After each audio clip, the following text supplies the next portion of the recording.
지난주에 우리가 봤을 때 유다의 심판은 이미 예고된 내용이었습니다.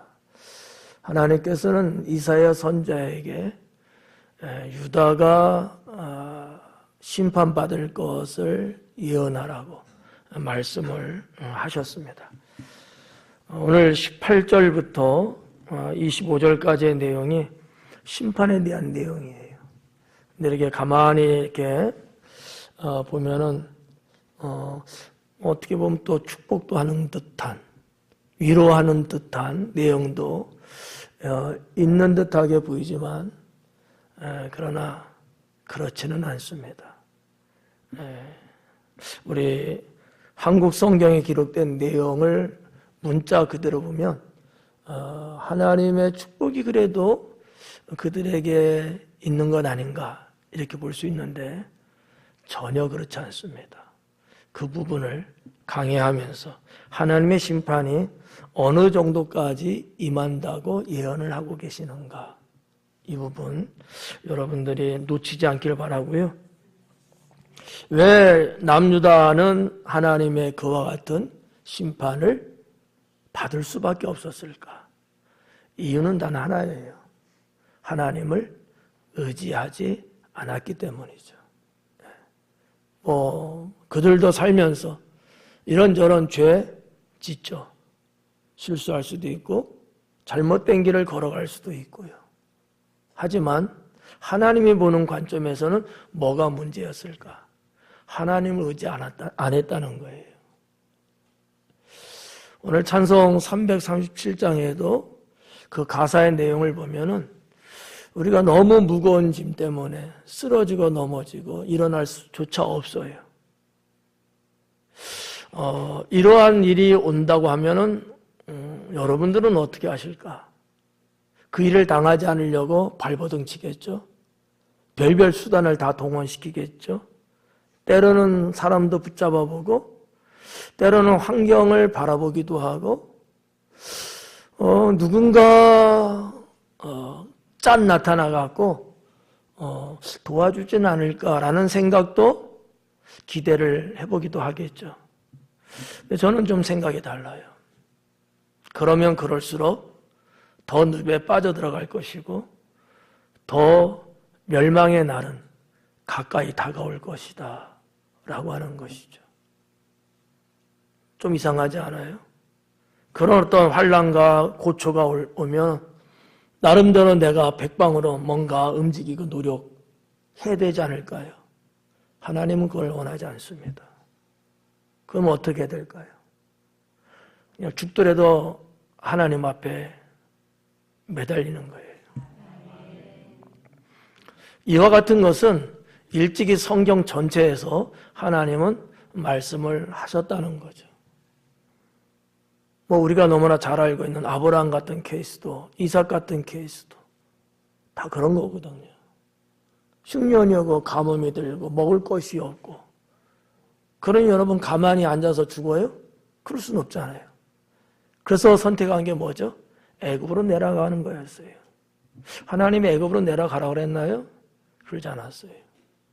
차라리 내가 하나님이 나를 이곳에 보냈고 하나님이 언약하셨으니까 내가 죽어도 난 여기서 죽겠다 라고 했다면 우리 하나님은 어떤 하나님이었을까요? 죽는 거 내버려두는 하나님일까요? 아니면 살리신 하나님일까요? 살렸을 거예요. 인간적인 생각으로 하나님을 의지하기보다는 사람을 의지하고 때로는 저 나라의 곡물 많은 것을 의지하고 저 나라의 군사력을 의지하고 그것이 내 인생의 정답이 되고 삶의 어떠한 유익이 될 거라고 생각해서 하나님은 계속 지켜보고 있는 거예요. 하나님의 결정은 나지 않았어요. 근데 우리는 그 이전에 내 능력과 요령을 가지고 하나님 의지하기보다는 세상으로 나아갑니다. 이게 멸망이에요. 여러분, 이 순간의 생각을 잘해야 되는 거예요. 순간의 생각. 남유다. 그들의 멸망은 그런 데서 오지 않았느냐라는 거죠. 한편은 아수르를 의지하기도 하고 한편으로는 애굽을 의지하기도 하고 갈팡질팡. 왜? 왕이니까 그렇게라도 해야죠. 뭔가 어떻게 해야 답이 나오지 않겠어요? 하나님은요, 그거를 원하지 않았어요. 나를 의지하길 원했다는 거죠. 오늘 오전 말씀에 하나님 바라보는 것에 두 가지 말씀드렸죠. 하나는 의지하는 것, 하나는 기도하는 것. 이런 것들을 안 했다는 거죠. 그 아브라함도 안 했어요. 그 이삭도 안 했고요. 예. 아하스 왕도 안 했어요. 심지어 우리가 잘 알고 있는 히스기야 왕, 정말 훌륭한 왕이잖아요. 그도 한때 애굽을 의지하려고 했습니다. 그 내용이 이사야 30장 이후에 나와요. 하나님은 이렇게 말합니다. 애굽을 의지하려고 내려가려고 하지 마라. 그러면 죽으리라. 예. 히스기야 왕 얼마나 여러분 훌륭하고 멋있습니까? 정말 하나님 중심의 삶을 살았잖아요. 그럼에도 불구하고 그 어마어마한 내가 감당할 수 없는 큰 일을 당하니까 뭐 했어요? 기도했나요? 안 했어요. 당장 눈에 보이는 쪽에 시선을 돌렸습니다. 하나님께 큰 책망을 듣죠. 예. 오늘 이 18절에서부터 25절에 나오는 이 어떠한 멸망에 대한 심판에 대한 예언은 훗날 그대로 이루어집니다. 예. 그대로 이루어지거든요. 오늘 본문 속에 나오는 애굽과 아수르가 나오거든요. 애굽 때로는 의지했다가 애굽한테 멸망, 아수르 의지했다 아수르한테 오히려 멸망. 결국 남유다는 자기들이 의지하려고 했던 두 왕국으로부터 이용당하고 버림받고 지배받는 처절하게 그런 결국을 맞이하게 됩니다. 오늘 그와 같은 말씀을 강의하려고 합니다. 여러분 혹시 이런 단어 아시나요? 패착. 패착이라는 단어 별로 안 쓰죠. 예. 바둑을 좋아하는 사람 같으면 아마 쓸런지 모르겠어요. 바둑의 언어거든요. 패착이라는 게 무슨 얘기냐면 내가 뭔가 크게 잘못된 원인, 내가 그것만 아니었으면 이러지 않았을 텐데, 내가 그때 거기에 돌을 놓지 않았다면은 내가 죽지 않고 오히려 상대방을 제압했을 텐데, 요걸 패착이라 그래요. 예. 그러니까 뭐 어떤 거, 뭐 많은 어떤 것이 아니고 단 한 번의 어떤 사건. 근데 그 사건이 좋은 것을 끌어오는 것을 패착이라고 하지 않고 망하는 것, 패망하는 것. 이런 패착이 과연 우리에게는 있을까 없을까요? 그런 패착 같은 그 한순간이 나에게는 있을까요? 없을까요? 남유다 왕국엔 그 패착이 있었다는 사실이죠. 그런데 남유다 왕국의 아하스 왕뿐만 아니라 저도 여러분도 어떨 때는 패착을 선택하는 경우가 있습니다. 이게 너무 위험하다는 거죠. 그래서 우리는 하나님 앞에 늘 평소에 기도하면서 하나님의 선하신 뜻을 구해야 되고요. 하나님 앞에 지혜를 주옵소서. 네, 지혜를 주옵소서. 매 순간 하루에도 수없이 많이 선택하고 결정해야 될 일들이 얼마나 많은지 몰라요. 어떻게 보면 바둑으로 말하면 몇 수 죽는 정도는 괜찮아요. 대마가 죽는 경우가 있거든요. 그걸 패착이라고 합니다. 회생할 수 없어요. 수를 쉬어보니까 내가 패예요. 원인은 저기다가 내가 돌을 두지 않고 이쪽에다 뒀어야 되는데 단 한 수예요. 이게 패착입니다. 정신 차려야 돼요. 하나님의 은혜는 우리에게 절실하게 필요하죠. 그런데 그 은혜를 망령되이 일컬으면 패착에 빠질 수 있습니다.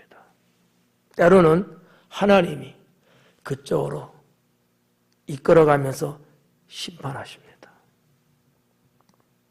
어떡하죠? 하나님이 거짓의 영을 보내갖고 속게끔 만들어요. 그래서 우리는 패착에 빠집니다. 그 다음에 멸망하는 거예요. 이러면 안 되잖아요. 그렇지 않으려면 어떻게 해야 돼요? 늘 깨어 있어야 돼요.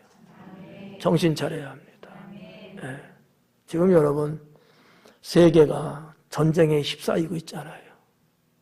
많은 분들이 그런 기도합니다. 평화를 기도하죠. 전쟁에 그치기를 기도하죠. 이런 기도는 해보셨나요? 하나님, 이 땅에 악함이 끊어지게 하옵소서. 왜 전쟁이 일어났을까요? 악이에요.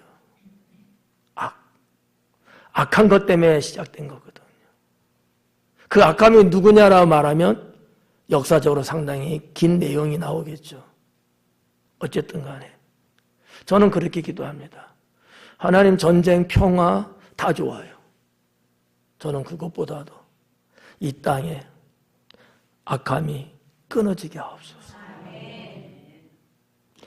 저 먼 나라에서 전쟁이지만 우리 국내에서도 어마어마한 전쟁이 물밑에서 일어나고 있는 것 아십니까? 눈에 보이지 않는 것 같아요. 느껴지지 않는 것 같아요. 그건 남의 얘기 같아요. 그렇지 않아요. 그게 우리의 목숨을 끊을 수 있습니다. 우리의 신앙을 끊을 수 있습니다. 이런 악함이 이란 땅에 있는 게 아니라 대한민국 땅에 있습니다. 우리의 행방을 정확하게 좌표를 그릴 줄 알아야 돼요. 평화 다 좋죠. 자유 좋죠. 안전하고 귀한 생명 잃지 않는 거 다 필요하죠. 그런데 악이 없어지지 않는 한 이 전쟁은 끝나지 않습니다. 끝난 것 같다가 또 하고 끝난 것 같다가 또 하고. 정말 우리가 기도할 것은 하나님, 저 땅, 중동 땅에 악한 것이 끊어지게 하옵소서. 정말 이게 필요한 기도가 아닐까. 내 인생, 내 삶에도 그런 것들. 다시 한번 말씀드리지만 나에게 있어서 패착이 있어서는 안 된다. 패착 딱 한 번이에요. 100번의 이익이 아닙니다. 바둑을 두는 그분들의 패배는 단 한 번의 실수, 잘못 놓은 돌 하나 때문에 대마가 죽어요. 대마가 죽습니다. 그럼 살 수가 없어요. 지는 겁니다. 하나님 앞에도 똑같아요. 저도 여러분도. 정말 그런 패착스러운 돌을 놓지 말자. 돌을 놓지 말자. 이게 어떤 사람에게는 어려운 이야기일 수도 있어요. 전혀 바둑하고 상관없고 그게 뭔지도 모르는 분도 있을 수 있으니까요. 아무튼 그런 부분들. 저는 아하스 왕이 하나님의 은혜를 입고 하나님의 구원을 받을 수 있는 기회와 은총을 입었음에도 불구하고 그는 돌을 하나님께 두지 않고 사람 세상에 뒀습니다. 그리고 끝난 거예요. 돌아오라고 했는데 돌아오지 않고 눈에 안 보이는 하나님보다 눈에 보이는 아수르의 군대를 의지하고 애굽의 준말을 의지하고 그들의 공물을 의지하고 거기에 돌을 놓은 거죠. 세상을 주관하는 이가 누구예요? 하나님이잖아요. 이 부분을 우리가 절실히 깨달으면서 저는 이사야를 준비하면서 매 순간마다 이런 부분들을 느껴봅니다. 여러분들이 이사야서를 통해서 시대의 역사가 흘러가는 내용들입니다만 이 속에서 말씀하시는 진리가 있어요. 예. 그 부분을 꼭 여러분 신앙으로 가질 수 있기 바랍니다. 18절 말씀 보니까 그날에는 여호와께서 애굽 하수에서 먼 곳의 파리와 아수르 땅의 벌을 부르신다 그래. 자, 그날이라는 단어가 4번 나옵니다. 그날에는. 네. 우리 성경에는 번역되지 않은 부분도 없지 않아 있습니다만은, 예. 이런 거예요. 그날은 그날인데 18절하고 21절, 23절에 기록된 그날은 조금 달라요. 그날은 그날인데 앞에서 일어나고 말씀했던 그날을 가지고 와서 하는 얘기예요. 좀 어렵죠.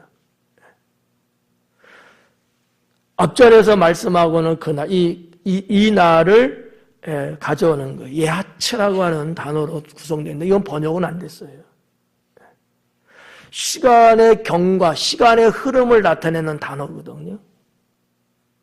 앞부분에서 있었던 그 시간에 시간이 흘러가고 있어요, 지금. 그러면서 그 날에는 계속 그 시간은 아마 흘러갈 겁니다. 그 날에는. 앞에 17절에서 그 날은 뭐예요? 여호와께서 심판하시는 날. 아수르가 남유다 왕국으로 침공하는 그 날. 끊어진 그 시간이 아니라는 거예요. 그거는 계속해서 지금도 진행 중에 있다는 얘기예요. 심판의 그날의 시간이 지금도 계속 오고 있다는 거예요. 예. 무슨 말인지 이해가 갈까요? 예. 어느 순간에 쫙 오는 게 아니고요. 멸망의 시간이 지금 계속 오고 있는 거예요. 오고 있어요. 그날인 거예요. 이거를 여러분이 조금 이해하면 좀 더 피부적으로 와닿지 않을까. 어느 날 짠하고 심판하는 게 아니라는 거지. 예고하고 예언하신 그 심판의 그것이 지금 저기서부터 지금 오고 있는 거예요. 정류장에 들리지도 않아요. 계속 옵니다. 멈추지 않습니다. 계속 오고 있어요. 언제까지? 장래의 그날까지. 이 시간은 계속 흐르고 있다는 얘기죠. 상당히 의미가 큰 내용이거든요. 특히 우리들이 하나님의 심판을 때로는 단타적으로 생각할 때 많거든요. 단타적으로. 끊어서 본다는 얘기지. 그렇지 않아요. 하나님은 이전부터 나를 두고 봤던 거예요. 하나님은 어느 시점부터 나를 계속 보고 있는 거예요. 우리 하나님이 실수했나? 갑자기 그러신 거 아니야? 그게 아니라는 거지. 하나님 단 한 번에 실수가 없어요. 내 모습이 언제부턴지 하나님께 계속 노출되어 있습니다. 여러분, 군사적으로 보면 말이죠. 망을 보는데, 초병이 망을 보는데, 봤다, 안 봤다 하면요. 안 보는 그 시간 사이에 침투에 들어올 수 있어요. 근데 계속 보고 있는 겁니다. 그러면 발견이 되겠죠. 이런 개념의 단어인 거예요. 그날에는 여호와께서 애굽 하수에서 먼 곳에 파리, 그 다음에 땅에 벌, 두 곤충을 이야기합니다. 여기서 말하는 파리는 우리 한국적으로 말하면 새파리를 말해요. 짐승의 피도 사람에게도 달라붙어서 피를 빨아먹는 그런 파리. 여러분, 출애굽하기 전에 10가지 재앙 중에 무슨 재앙도 있었어요? 파리 재앙. 단순하게 여러분 지금 우리나라 이런 파리 그 정도 개념이 아닌 거예요. 벌은 무서워들 하잖아. 파리는 무서워는 안 하더라고. 근데 벌은 무서워하더라고. 왜? 쏘이면 죽을 수 있으니까. 그러니까 애국과 아수르를 두 개의 곤충으로 말씀하시면서 계신 거예요. 파리와 벌이 와서 달라붙고 그런다는 그 개념보다도 비유적인 거예요. 애굽이 쳐들어오고 아수르가 쳐들어와서 완전히 남유다 땅 모든 전 지역을 휩쓸고 거기에 달라붙어서 계속해서 유다 백성들이 피를 빨아먹는, 그들의 영혼을 살벌하게 죽여대는, 그것을 암시하는 비유의 말씀인 거죠. 정말 무섭고 끔찍한. 여러분 혹시 시드기야 왕 혹시나 아시나요? 성경에 기록됐는데 그쪽은 잘 안 읽으시죠? 네. 여러분 마지막의 왕으로서 처참하게 끌려가고 죽습니다. 네, 짐승처럼. 근데 왕뿐만이 아니에요. 그 백성들도 때로는 애굽을, 때로는 아수르를 통해서 그렇게 끔찍한 거예요.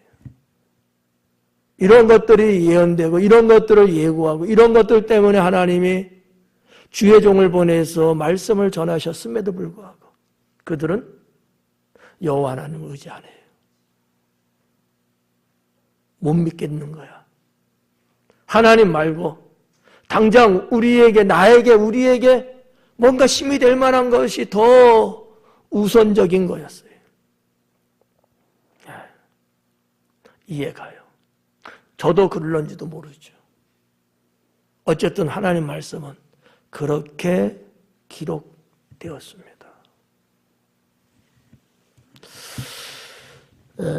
여호와께서 불러낸 거죠. 그들이 스스로 전쟁을 일으켰다기보다 남유다 왕국을 심판하기 위해서 하나님이 그들을 불러왔습니다. 이게 비참한 거예요. 이게 비참한 거예요. 그냥 저들이 나를 툭 치는 거 그럴 수 있죠. 그렇잖아요. 내가 믿었다고 하는, 나를 안다고 하는 누가 사람을 끌어들여서 나를 친다고 했을 때는 비참하지 않을까요? 네. 이 18절에서 주어적인 게 바로 그거예요. 여호와께서 하셨다는 거죠. 유다가 여러분 하나님께 어떠한 자들입니까? 그의 백성, 그의 자녀잖아요. 여러분 손으로 여러분의 자녀들이 부모 말 듣지 않고 자기 멋대로 하니까 여러분 손으로 자식들을 심판하는데, 저기 아주 악질적인 사람들 있잖아. 그런 사람들 고용을 해갖고 내 자식을 쳐 죽이는 거예요. 어떻게 생각하세요? 괜찮아요? 얼마나 끔찍합니까? 근데 이 사실을 내 자식들이 알아요. 우리 부모가 저 사람들 돈으로 고용해서 나를 쳐 죽이게 했구나. 그런 거예요. 그런 겁니다. 그들은요, 물불 안 가리고요, 선함이 없어요.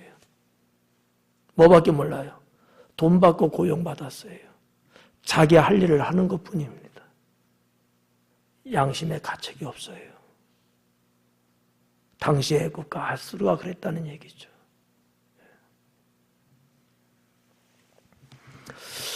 19절 말씀에 보면 다 와서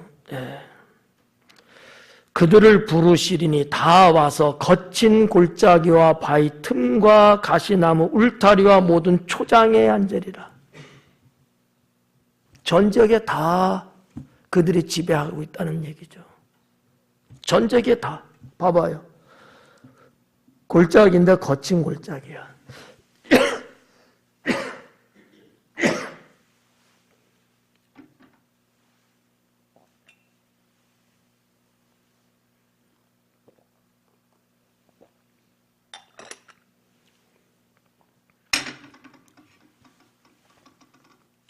점령을 해도 사실 골짜기까지는 점령을 안 하잖아요.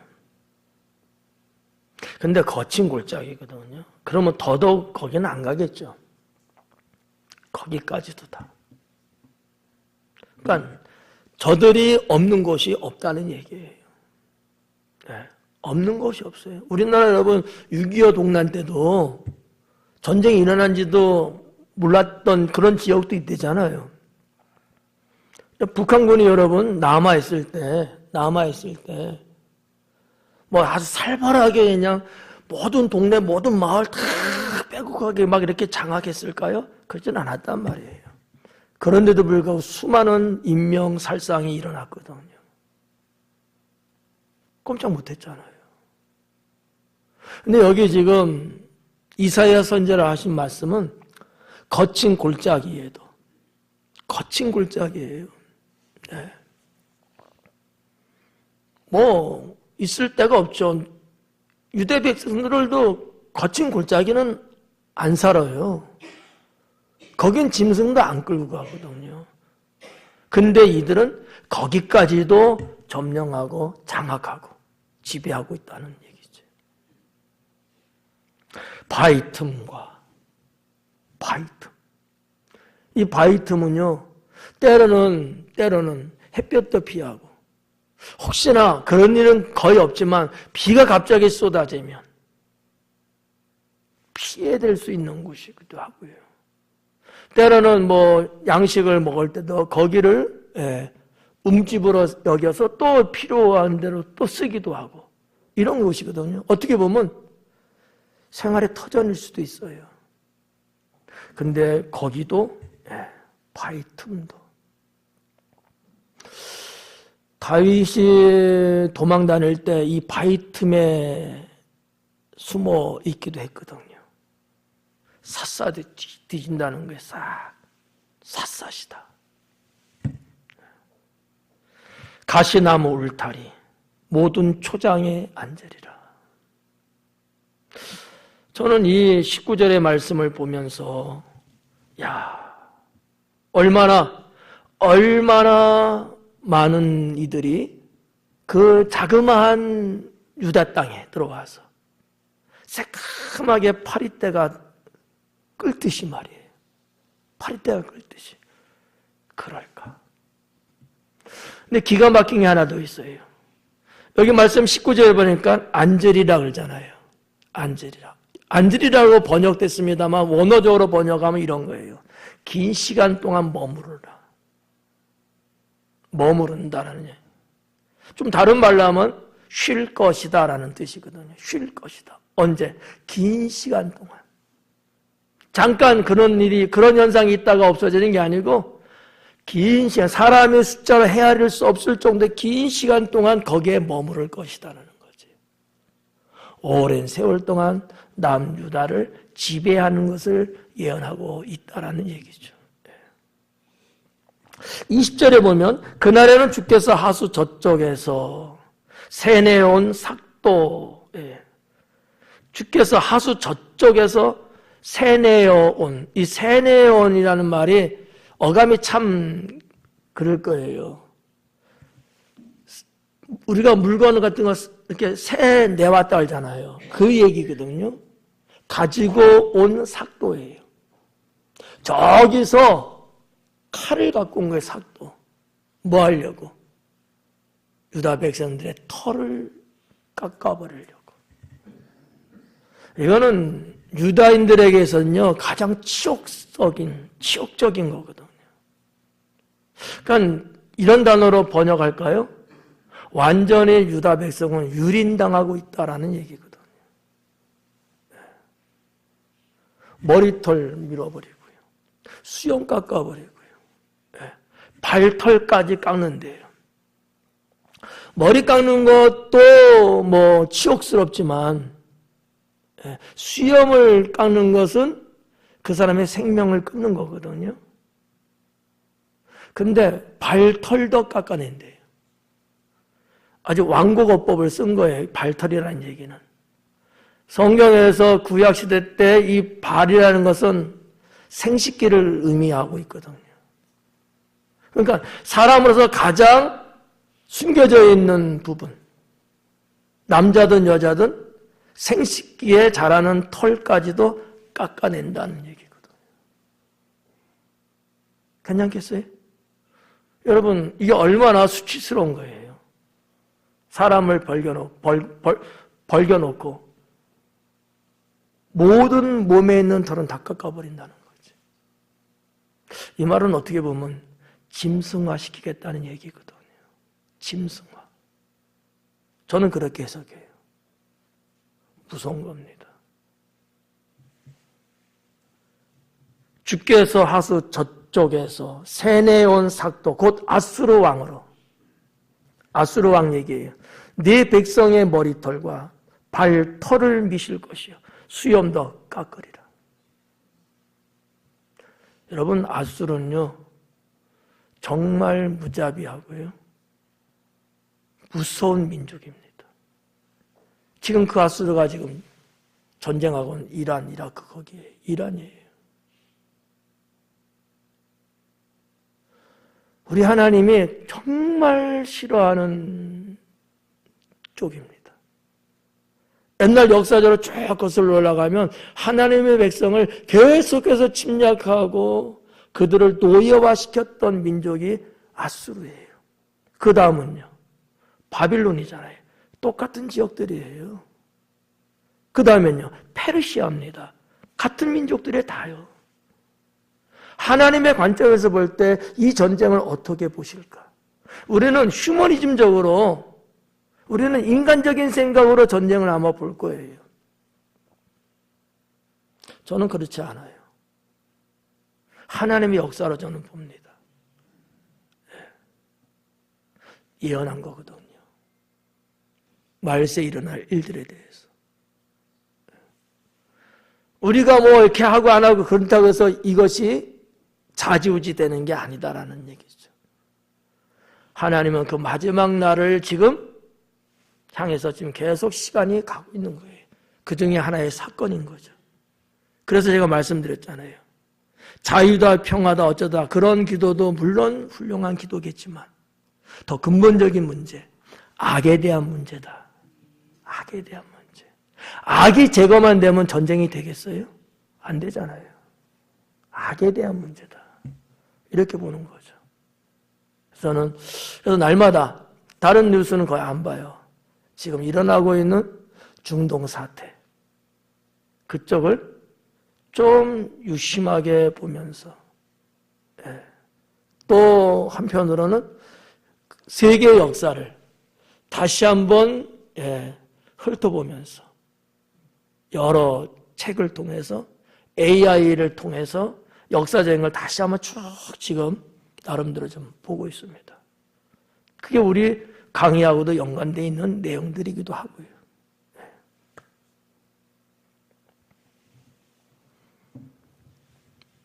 21절에 그날에는 사람이 한 어린 암소와 두 양을 기르리니, 그날에는 사람이 한 어린 암소와 두 양을 기른대요. 어떻게 생각하십니까?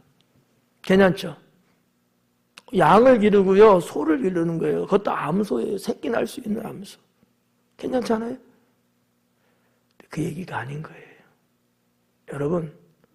여러분 알다시피 그들이 한두 마리 기릅니까? 유대 땅에서 목축을 한두 마리 길러요? 수천 마리씩 길러요. 근데 한두 마리 기르는 정도예요. 겨우 죽지 못해 사는 겁니다. 겨우 죽지 못해 살아요. 그것도 큰 소입니까? 아니에요. 작은 소예요. 송아지예요. 감당이 안 돼. 근데도 살 수 있어. 왜일까요? 먹을 게 그거밖에 없는데도 살 수 있어. 왜요? 그만큼 백성이 죽어서 없어요. 사람이 많으면 먹을 수 있는 양식도 많아야 되잖아요. 요거 갖고도 살 수 있는 거야. 그만큼 백성이 죽어서 없어요. 그 끔찍한 거예요. 완전 사람들이 도륙당한 거예요. 도륙당했어. 그러니까 라면 2개만 갖고도 먹을 수 있지. 만약에 사람이 많으면 2개가 어떻게 먹어요? 2박스는 돼야죠. 그런 개념인 거예요. 그 내막을 모르면 하나님이 그래도 기회를 주시나? 은혜를 주시나? 이렇게 해석할 수도 있거든요. 전혀 그게 아니다라는 얘기죠. 황폐해진 상황을 이사야 선지자를 통해서 말씀하고 있다. 이렇게 볼 수 있습니다. 그날에는 사람이 한 어린 암소와 암소예요. 그리고 두 양을 기르리니 암소 한 마리, 어린 것. 그 다음에 양 두 마리. 그것만. 22절에 그것들이 내는 젖이 많음으로 엉킨 젖을 먹을 것이다. 와, 젖을 많이 낸대요. 좋은 얘기죠. 젖이 왜 많겠어요? 먹을 사람이 없어요. 먹을 사람이 없는가? 남아 돌아요. 그것 갖고도 남아 돌아. 그만큼 백성은 죽고 없다는 얘기지. 잘 됐다. 좀 우리 서로 죽이고 살자.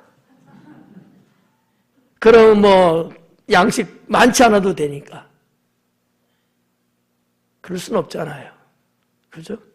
네. 엉킨 젖, 여기 보니까 그것들이 내는 젖이 많으면 엉킨 젖을 먹을 것이라. 어떻게 보면 버터일 거예요. 젖은 젖인데 원어에도 그렇게 나오거든요. 젖은 젖인데요. 달라붙고 엉키고 이렇게. 어떻게 보면 자연적으로 응고가 된 거겠죠. 응고가. 뭐 후시대 사람들은 일부러 버터를 만들죠. 근데 더 고대 사회에서는요. 그런 기술도 없었을 뿐만 아니라 그냥 나오는 즉시 젖으로 먹어요. 엉킨 젖 먹는 거예요. 지금 말하면 버터가 되는 거죠. 야, 버터 좋지. 젊은 친구는 이렇게 볼 수 있어요. 근데 그 얘기는 아니다라는 얘기죠. 신선하고 정말 청량한 젖이 아니라 그 젖이 엉킬 정도로 시간도 가고 여러 가지 삶의 말이 아닌 거죠. 그 땅 가운데 남아있는 자는 엉킨 젖과 꿀을 먹으리라. 엉킨 젖과 꿀을 먹는다. 물론 여기서 말하는 꿀은 아마 야생꿀일 거예요. 그러면 너무 좋죠. 버터도 먹고 꿀도 먹고 야 부르주아다 부르주아. 부자다. 부자만이 할 수 있는 거잖아요. 제가 이야기를 하다가 나 어렸을 때 버터 먹고 꿀 먹고 그렇게 컸다니까 하여튼 그랬대.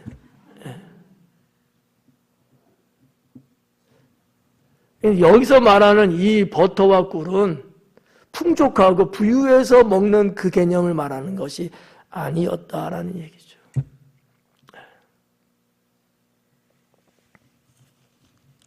먹을 게 없어요. 그러니까 백성들은 어떻게? 야생꿀이거든요. 여러분 세례 요한이 뭐를 먹고 살았다 그래요? 석청과 메뚜기. 석청이 야생꿀이에요. 돌 이런 데서 서식될 수 있는. 먹을 게 있으면 여러분 그거 먹으러 다니겠어요? 먹을 게 없어요. 그래서 광야에서 살았던 세례 요한처럼 그런 야생적인 것, 그나마 그거를 먹어야 살 수 있으니까 삶의 처참함을 말씀하고 있는 것 아닐까. 하나님의 심판이 남유다 땅에 임하면서 그들이 가질 수 있는, 먹을 수 있는, 부유하게 누릴 수 있는 것은 다 뺏기고 다 요절나고 내게는 남은 게 없어요. 없습니다. 심지어 여러분 역사 속에 있는 얘기지만 너무나 먹을 게 없어서 자기들의 어린 자식들을 잡아먹는 사건도 있었습니다. 오늘은 내 자식 먹자. 내일은 네 자식 먹는 거야. 말이 됩니까? 인간으로 살 수 없는 거잖아요. 근데 살려니까 자기 자식들을 살을 발라가고 불에 구워 먹습니다. 이런 끔찍한 일이 심판으로 오는 거죠.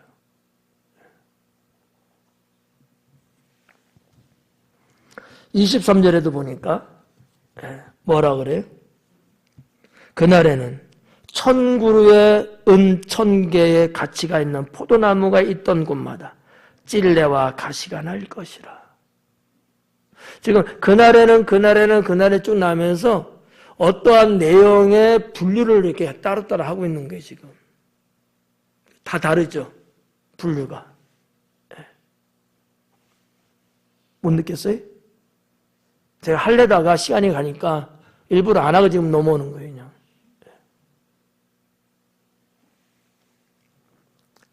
1000그루의 은 1000개의 가치가 있는 포도나무. 무슨 얘기냐면 좀 바꿔서, 단어를 좀 바꿔서.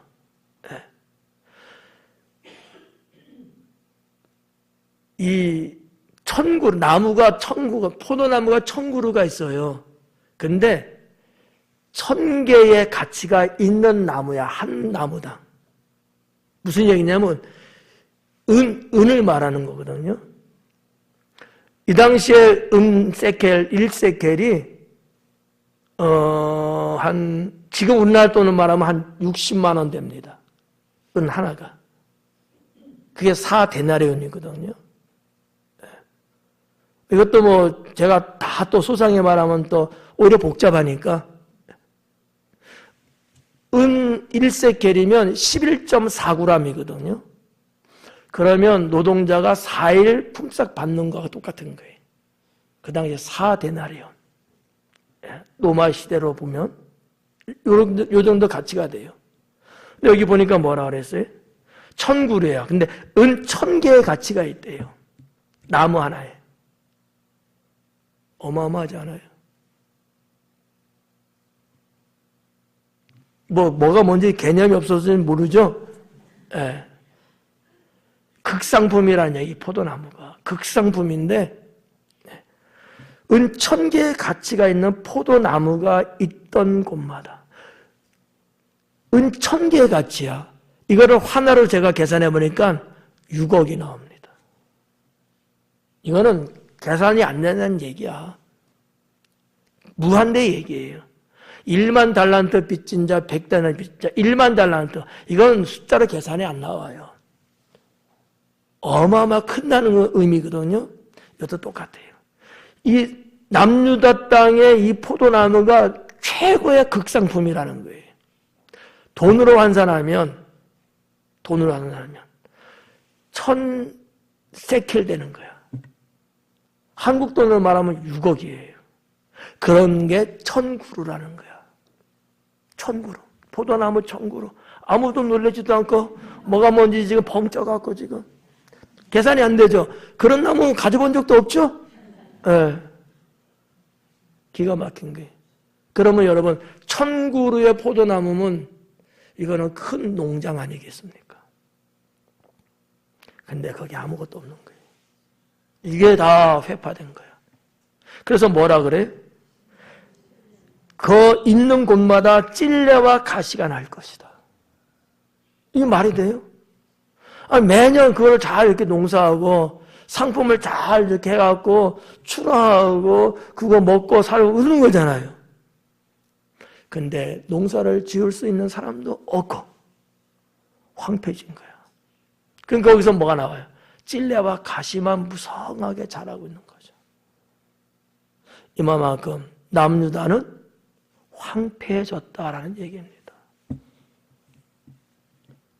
하나님이 심판으로 아시리아 군대를 불러들여서 그들을 심판하고 있어요. 네. 끔찍하고 무서운 얘기입니다.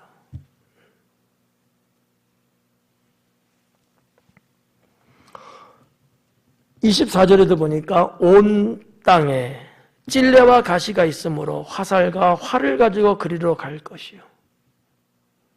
온 땅에 찔레와 가시가 있어서 화살과 활을 가지고 찔레와 가시로 간대요. 왜요? 원래 거기는 포도를 생산하는 포도원이죠. 근데 지금은요, 찔레와 가시가 무성해요. 그러면 뭐가 있을까요? 왜 활과 화살 가지고 할까요? 짐승을 잡아야지만 먹고 살 수 있는 상황. 네. 찔레가 뭔지는 다 아시죠? 뭐 가시는 뭐 말할 것도 없고. 찔레꽃. 네. 그런 것도 많지만 떨기나무도 찔레예요. 나무가 풀처럼 이렇게 막 자라나는데 다 엉키성키 가시로 이루어졌단 말이에요.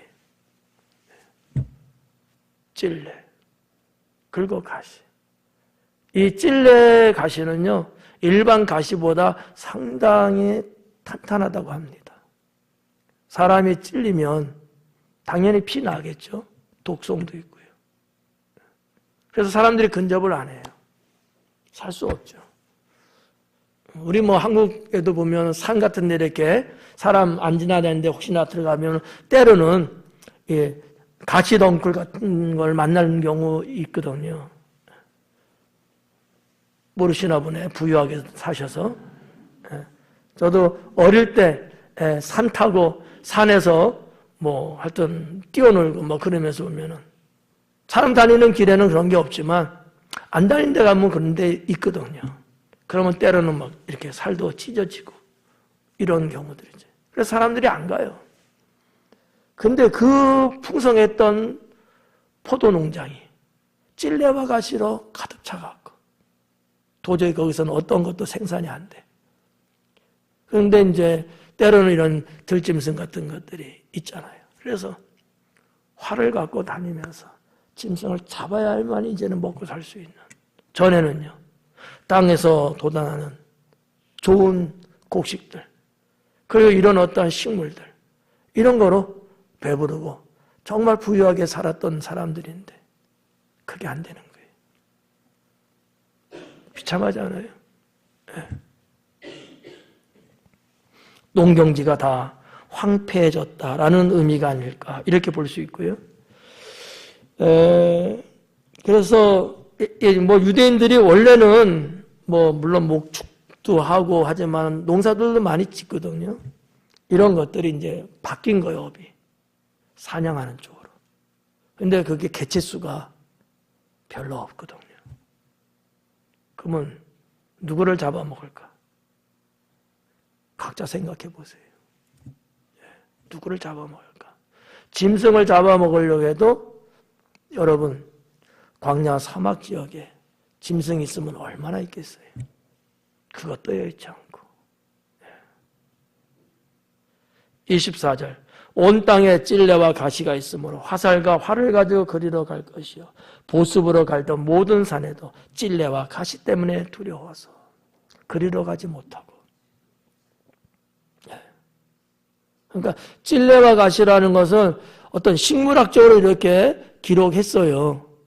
이것도 어떻게 보면 비유적일 수 있어요. 찔레와 가시는 사람들을 공격하잖아요. 상처를 주잖아요. 만약 이것이 비유라면 아수르 사람들의 칼과 창이 유다 백성들의 살을 찢어버리는, 목숨을 앗아가는, 뭐 그렇게도 해석할 수 있지 않을까 생각하는 거죠. 보습으로 갈던 산들이에요. 이런 걸 보면 어때요? 농경지가 있다는 얘기 아니겠어요? 네. 보습이잖아요. 요즘 뭐 보습이라는 말은 쓰지 않지만은 쓰나? 별 안 쓰죠. 네. 뭐 어른도 다 모를 수 있을 것 같아. 그냥 괭이, 쉽게 말하면 괭이를 말하는 거거든요. 그런 거로 농경지 다 개간하고요. 다 그렇게 살았어요. 근데 이제는 안 돼요, 그게. 보습으로 갈던 모든 산에도 찔레와 가시 때문에. 아니, 생각해봐요. 찔레와 가시가 그렇게 갑자기 그렇게 생겨요? 왜 생겨요? 예? 이금장 원사님 왜? 예? 크게 말해봐요. 아니에요? 여러분, 사람의 온기가 없으면 이런 것들이 엄청나게 생겨납니다. 집도 말이죠. 사람이 없고 비워놓잖아요. 풀들이 무성하게 자라고요. 좋은 풀만 생기면 좋겠지. 안 그래요. 그만큼 지금 남유다 땅에 누가 없는 거예요? 사람이 없어요. 그러니까 이것들은 또 번식력이 엄청나게 좋습니다. 막 자라라는 거예요. 여기저기 할 것 없이. 그런 거예요. 모든 것이 다 종합적인 얘기죠. 네, 종합적인 얘기. 찔레와 가시 때문에 두려워서 그리로 가지 못할 것이요 그 땅은 소를 풀어놓으며 양이 밟는 곳이 되리라. 그 땅은 소를 풀고 양이 밟는 곳이 된대. 원래 여기가 어딘데요? 농경지예요. 포도원이에요. 근데 소와 양이 밟는 곳밖에 안 된다는 게 무슨 얘기예요? 풀만 무성하더라는 거지. 풀만 무성. 풀 먹는 거니까. 사람이 있어서 거기서 양식을 얻을 수 있어야 되는 건데 원래 그게 안 되고요. 소와 양들이 밟으면서 자기들 풀 뜯어먹는 모든 게 다 그런 풀로 구성되는 버려진 땅이 됐다는 얘기입니다. 이거를 예언하고 있는 거예요. 근데 놀랍게도 이 예언이 훗날 이루어집니다. 가장 가깝게는 한 609년쯤에 그런 일이 발생하고요. 남유다 왕국의 BC 580년이 멸망하잖아요. 바벨론에 의해서. 그때도 역시 그렇고요. 유다는 이런 왕국, 저런 왕국, 그런 등등의 왕국으로부터 계속 침략을 당하고 사람이 유린당하고 살상이 난무하고 정말 땅에 피가 강을 이룬다는 예언의 말씀처럼 그런 어떤 심판을 받는 내용이 역사적으로 있는데 처음에 말씀드린 것처럼 왜 유다는 이렇게까지 됐을까? 이유는 단 하나라 그랬죠? 뭐예요? 그새 또 잊으셨어요? 하나님을 의지하지 않기 때문에. 하나님 의지 않아서. 하나님 안 믿어서가 아니에요. 하나님을 의지하지 않아서. 그럼 봐봐요.